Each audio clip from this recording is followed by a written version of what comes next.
let's quickly talk a little bit about Kitbash 3D. So to keep it short, Kitbash 3D is a website that sells 3D assets that are really good, I think. And if you click here, for example, into kits, you can see that they're all organized into different styles, you know, Utopia, Art Deco, so different kinds of architecture, for example, or designs. And also recently they started to do stuff like cars, drones, tanks, props, etc. But otherwise you can see that they all have this specific style. For example, Japan, fairy tale, Middle East, Wild West, space colony. There's really quite a lot of them at this point. And the cool thing is that they recently released the version number 3, if I'm not mistaken. And so they do have quite a few nice improvements compared to the previous versions that I really like. And so for example, I'm gonna first choose one of the kits here, for example, Ancient Temples. And one thing that is cool now is that you can choose the format you want to download those kits in. For example, Maya, 3ds Max, Cinema 4D. In my case, I use Maya. And one of the cool improvements now is that you can also choose your favorite render engine.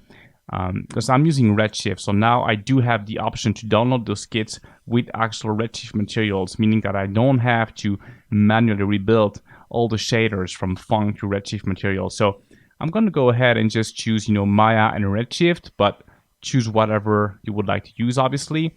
And when you open the scene inside of Maya, this is what you will have. So as you can see, there's quite a bunch of assets, and they're really, decently detailed. So they're quite good, I think. And one of the cool things also about those assets is that they do come with UVs, as you can see here.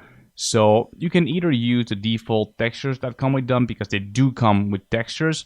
And but since they are all UV'd properly, you can also easily make your own textures if you want to change slightly the look of them, or for whatever reason.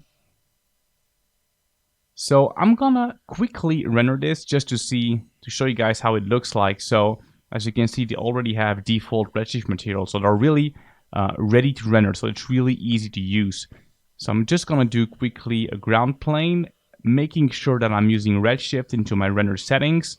Choose my resolution. In this case, I'm going to do Full HD, just so it's big enough. Enable the global illumination, and just do a basic physical sun and sky. Before rendering, I'm just simply going to slightly tweak the lighting direction, just so it's a bit more pretty and not like a super harsh sunlight. So something a bit more like a sunset. It just allows to see the details a little bit better, I think. And then I can launch a Redshift IPR render. Should be quite quick to render. There you have it. So as you can see, those assets are pretty cool. I personally use them in different ways. You can really use them for anything. It can be like really super detailed matte painting. It can be concept art. It's really up to you.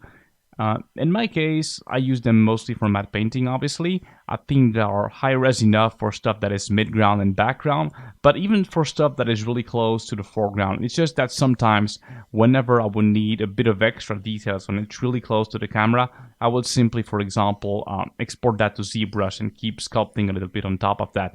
But otherwise, they're really quite good, I think. And they do come up with new kits like quite on a regular basis, and the designs are really cool. The geometry is great, and they also have developed quite a big community behind it right now. So definitely a really cool resource that I highly recommend.